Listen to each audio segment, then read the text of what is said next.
Don't let money rule you. Money is actually the servant. You're the master. You can decide, I'm going to make my decisions. I'm not going to let my lack of money make my decisions.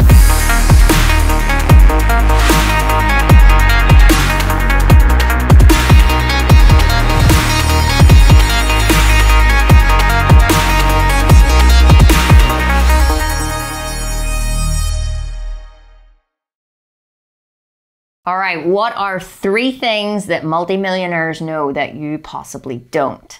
Well, today I'm going to share 3 things that I learned about money that nobody decided to tell me in school or at home, and perhaps you're the same.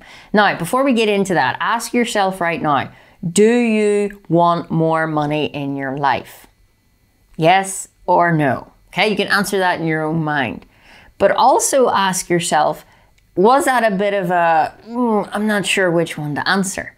Because you see, money is one of those topics we call the M word. Nobody wants to talk about it, but everybody's thinking about it. And the truth is, of course you want more money. Who doesn't? Now, I'm not going to get into debugging all the myths around money. Money's bad, money doesn't grow on trees, money's the root of all evil. I'm not going to touch on that today. I don't believe any of that. If you believe that, then I'd probably say you don't have the amount of money that you want. But there are 3 important things that I was taught that completely changed my thinking, my money mindset. And the first one is that money is actually important. Money is actually a good thing. Now, wherever you've been brought up, it doesn't even matter what country, what culture, I think everybody has heard the usual things. Money's not important, money doesn't make you happy. And you are correct that money doesn't make you happy or sad. Money is just money. It just is what it is. And you're either a happy person or you're a sad person. And the more money you have will emphasize your personality. So if you're not maybe, using money or doing great things and you get a whole load of it, yeah, you're probably going to fall into the same habitual patterns. But it's the habits and the beliefs around money that's really controlling what's in the bank account. So the first thing that I learned was actually money is a good thing. It's important and I need it. Okay? Now, when you need money, which is most people, you're going to struggle to attract it. When you want money, you'll actually start to bring about situations, people, circumstances, opportunities that will help you attract the money, whether that's through delivering a service, whether that's attracting high quality clients, when you want it, when you feel good about it. So when I asked you the question, do you want more money? There may have been a bit of conflict in your mind. You might have wanted to go, yes, but kind of, yes, don't want anybody to know, okay? If that is the intention behind your want, that's like putting the handbrake or your foot on the brake while you're trying to accelerate. It's not going to go very far. In fact, you're going to stay in the same place spinning your wheels. Does that sound familiar in your money world? Well, if it is, realize it's good to want money. And when you start to want it, it will come. When you need it, it'll be hard to find. Okay? Second thing that I learned about money, and this is probably the most important, money must circulate. Now, what does that mean, circulate? Money is only of value if we're putting it out into service or we're circulating it, either spending it or bringing it in.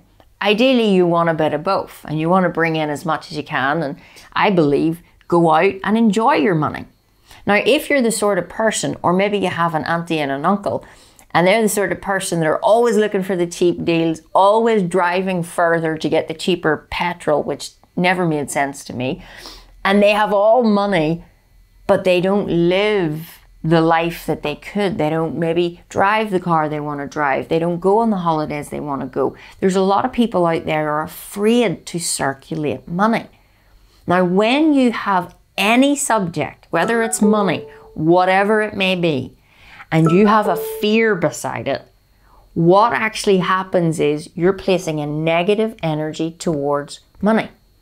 Anything negative, you're going to repel. Whereas if you can start to love circulating money, love paying that little bit extra, tipping at a restaurant, giving more than the value that you're receiving, or vice versa, giving more to your clients than what they're paying you. When you start to circulate the wealth, even if you only have £10 or $10 to your name, try and give some of it away. Because what you will see is the very thing that you want, which in this situation is money, the more you give, the more you circulate, the more actually comes back to you. Now, that all sounds great, but Kim, what if it doesn't? And that's in lies the problem.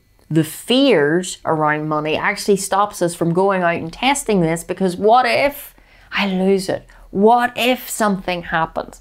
And here's a little tip. If you're living in that what if space, if you're saving for a rainy day, it's going to rain, and not with money, okay? So really understand, money is important. Money must circulate. If you hoard it, you may, build up a certain amount, but what's the point in having it if you're not going out and doing the things that you want? The more you circulate, the more you give, the more you will receive. Now, you don't give to get. That's very important.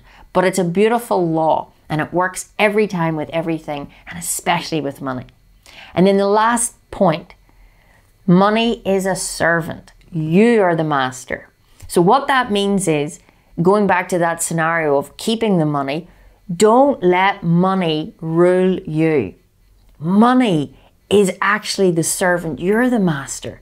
You can decide, I'm going to make my decisions. I'm not going to let my lack of money make my decisions. There's so many people are not doing what they want to do because they're letting their amount of money dictate their choices in life. If you don't have the money, don't just say, well, I'm not going to do this. I'm not going to experience this. I'm not going to go here or have that. Just decide, I'm going to create it. I'm going to earn it. I'm going to find a way to make this happen. You're the master. Money is the servant. Never let money or a price tag make your decisions. And I'm not saying you'll be able to maybe look at everything and buy it right away. But don't be the person that lifts the price tag and goes, I'll just put that over there. No, it didn't suit me. I don't need it. The best thing that you can do is, if you in that moment don't have the money, go, oh, I really love that. I'm gonna get this. I'm not gonna get it today, but I deserve that. I really would love that in my life. And then leave the shop. Do you know what happens? You know what the difference is in that? Your energy. Now you're looking at money and you're not attaching fear, worry, or lack. You're attaching joy, abundance, possibility. That actually is going to help you attract and magnetize yourself to prosperity. So those are my 3 tips that millionaires know that most people don't. And I think it's about time that we share this information. So take those 3 points, start to implement them into your life. Look at how you can give more. Even if you have a little, just give a little and you will always have abundance. I'm so grateful that you are here on our YouTube channel. Please make sure and subscribe, hit the notification bell, and leave me a comment. Let me know what you love, and we'll bring more incredible content to you soon.